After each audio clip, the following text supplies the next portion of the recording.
Today's editorial I'm going to read is from Hindu. Childhood Lost in Troubled Paradise is written by Anna Matthew, R. Vaigai, and Devika S. Let's read it, and then we'll do the samiksha. Every third child in Sofian district, Jammu and Kashmir, has clinically diagnosable mental disorder, said a survey published in the Community Mental Health Journal earlier this year.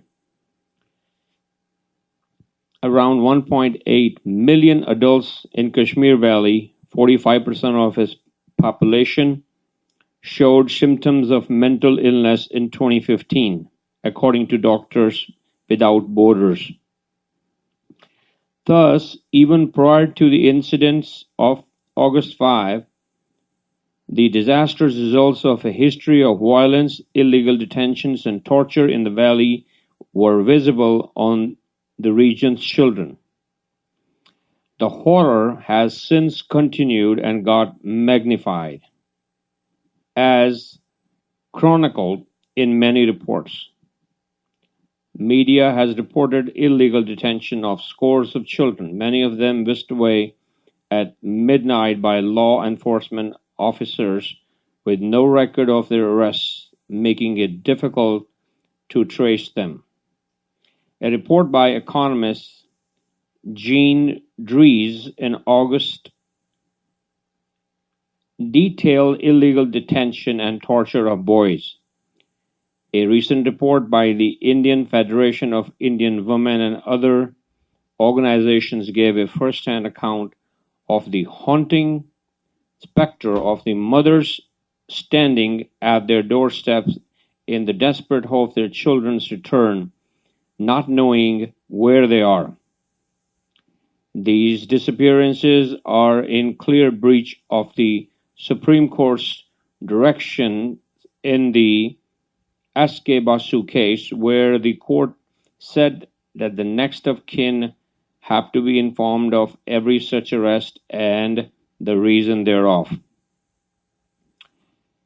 Pawn in the political games. Kashmir's children have become pawn in the political game where the government wants to punish those protesting against its authority. Between 1990 and 2005, a total of 46 schools were occupied by armed forces and more than 400 schools gutted between 1990 and 2005, according to 2006 report of the Public Commission on Human Rights. Such destruction of educational infrastructure, in addition to the unlawful detentions, leaves a lifelong impact on children, perpetuating a cycle of trauma, fear, and bitterness.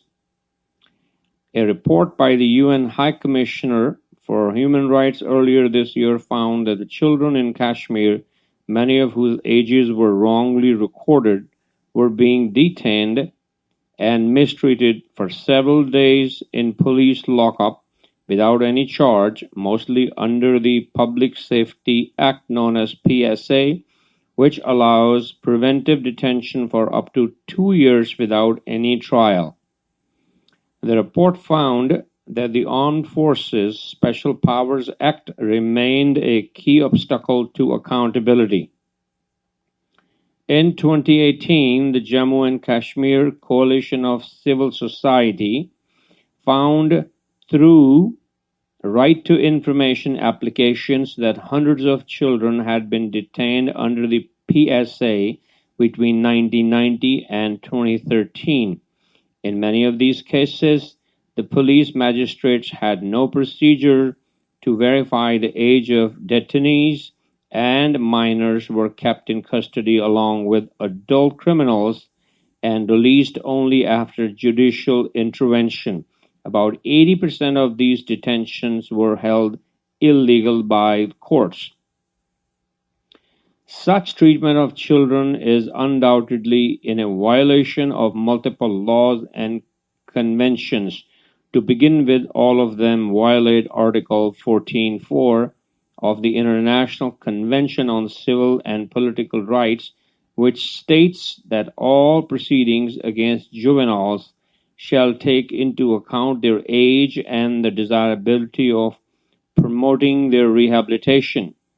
The UN Convention on the Rights of the Child, ratified by India, provides that the arrest, detention of a child shall be in conformity with the law and used only as the last resort and for the shortest appropriate period. The guidelines of the National Commission on Protection of Child Rights clearly state that a blanket characterization of adolescent boys as security threats during civil unrest should be avoided, and authorities should investigate and take action against personnel involved in arbitrary detentions, mistreatment, or torture of children.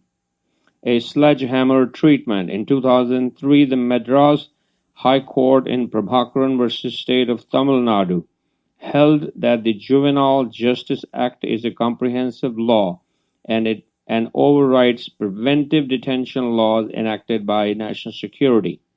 Earlier, in 1982, the Supreme Court had, in the Jayamala case, condemned the preventive detention of a student and observed that young people, even if their acts were misguided, cannot be punished with a sledgehammer. However, none of these laws and directives seem to be followed in Kashmir. Parents are now too scared to send their children to school, lest they be picked up by authorities or get caught in the crossfire. When such disappearances take place in a conflict-torn region, who does the aggrieved party complain to? Courts seem to be only forums offering some promise of redressal. However, state actions since August 5th, when J&K special status was abrogated, have taken away even this limited option from Kashmiris. Following the arrest of President of J&K High Court, Following the arrest of presidents of the J&K High Court and District Bar Associations and senior lawyers under PSA, most of the Kashmiris, 1,050 lawyers, have been on strike. Over 200 habeas corpus petitions have been filed till now. However, since most post offices are closed, lawyers are unable to serve notices to the respondents. On August 5th, all 31 cases shown in the order list of the Srinagar bench of J&K High Court were adjourned due to restrictions on movement of traffic, as advocates could not be present. A week later, on September 24, out of 78 unloaded cases, advocates were present for both parties in just 11. None appeared in 9 cases. Petitioners' counsel alone in 9 cases, and only in the government counsel in 47 cases. Anticipating such contingencies, our Constitution provided for the protection of the citizens' fundamental rights by empowering them to approach the Supreme Court directly in case the rights were violated. The right to constitutional remedies is by itself a fundamental right, quite conscious to its obligation to protect the right to life of Kashmiris.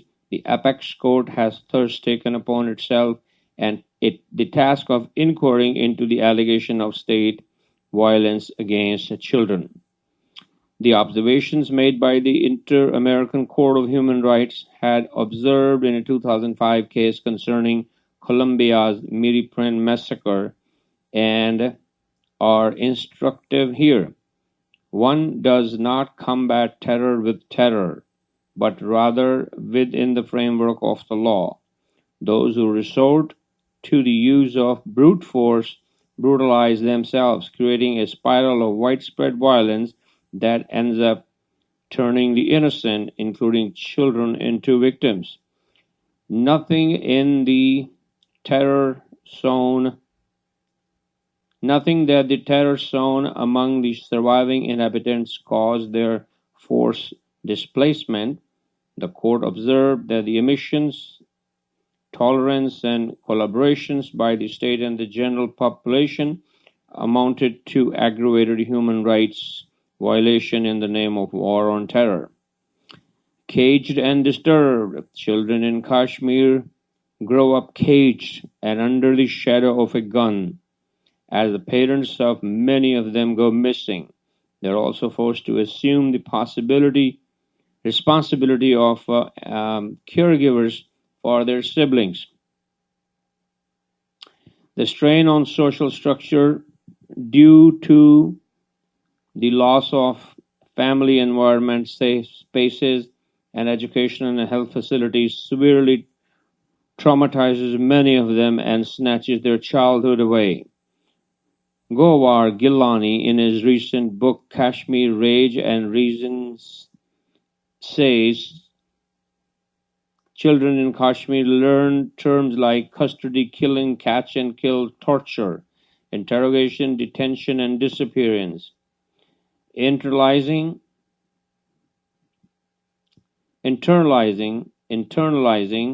a vocabulary they should not be privy to otherwise. What kind of world can such children look forward to if they have to live in constant fear of being picked up by an unknown crime and taken to an unknown destination?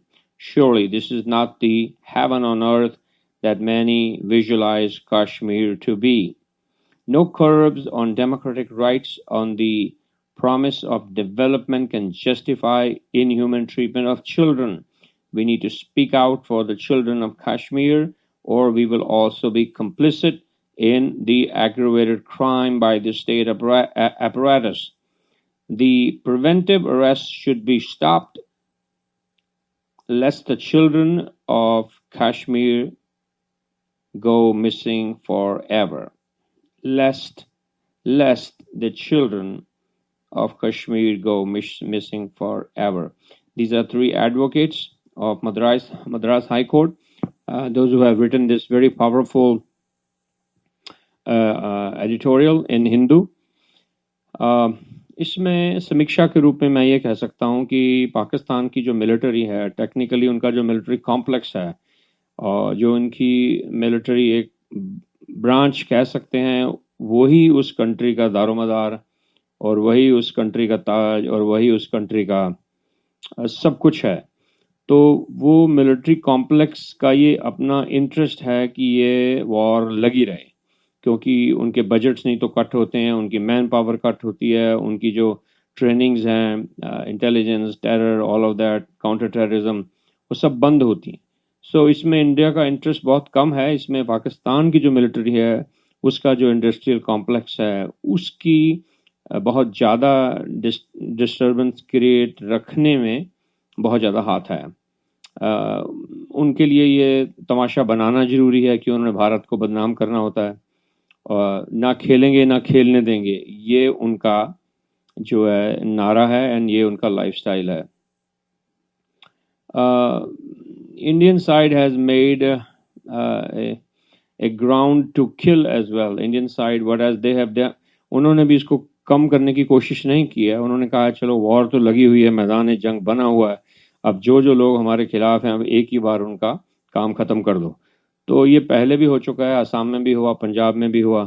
तो ये भारत के interest में नहीं है. बच्चे जो हैं वो भारत के हैं, बच्चे मनुष्यता के हैं, बच्चे हमारे हैं. और जुडिशरी का इसमें मजाक बनता है और पुलिस का मजाक बनता है और जो बुद्धिजीवी और जो समाज सेवक हैं और जो धर्म है उसकी हानि होती है. सो हम सभी की यही अपील होगी कि कश्मीर में बच्चों को संभाला जाए. वो हमारे बच्चे हैं, हमारे देश के बच्चे हैं, हमारे समाज, हमारे मनुष्यता के बच्चे हैं और उनको संभाला जाए और उनको उग्रवाद से हटाकर स्कूलों में, एजुकेशनल अदारों में और खेल मैदानों में और स्टेजों पर बच्चे स्टेजों पर परफॉर्म करते नजर आएं, हंसते खेलते नजर आएं, यही हमारी आशा होगी, यही हमारी प्रार्थना, और इसी के लिए हमें काम करना चाहिए। हर मनुष्य का समय बंधा हुआ है, हमारे पास लिमिटेड टाइम होता है इस संसार में। जैसे दादा जेपी वासवानी कहते हैं कि मनुष्य का जो जीवन है वो उसे उधार मिला है, ये जीवन भगवान का दिया हुआ है, हमें सिर्फ एक अवसर दिया गया है, एक मौका दिया गया है इस संसार में परफॉर्म करने के लिए। तो जिन जिन को भगवान ने ताकत दी है वो अपनी ताकत का दुरुपयोग मत करें, यही हमारी प्रार्थना होगी।